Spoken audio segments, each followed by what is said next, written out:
భగవద్గీతలో మొట్టమొదటి అధ్యాయంలో 43వ శ్లోకానికి ప్రతిపదానికి అర్థం తాత్పర్యం తెలుసుకుందాం.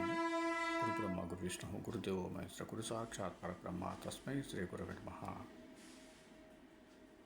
దోషై రేతై కులజ్ఞానాం వర్ణసంకరకారకై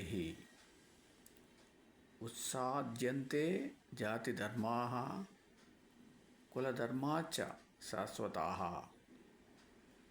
ఏతై ఈ వర్ణసంకర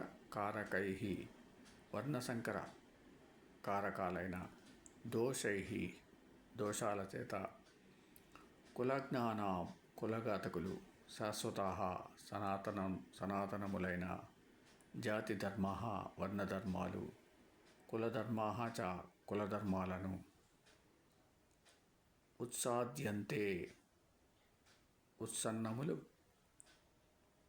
సమూలముగా నశించినవి అవుతున్నాయి. తాత్పర్యం: వర్ణసంకర కారణాలైన ఈ దోషాల వల్ల కులఘాతకుల వల్ల సనాతన వర్ణధర్మాలు కులధర్మాలు ఆశ్రమ ధర్మాలు ఉత్సన్నమవుతున్నాయి, అంటే సమూలంగా నశించినవి అవుతున్నాయి. ఓం సమ సద్గురు సాయినాథ్ మహారాజ్కి జయ. ఓం సమ సద్గురు భరద్వాజ్ మహారాజ్కి జయ. ఓం నమో వాసుదేవాయ నమః.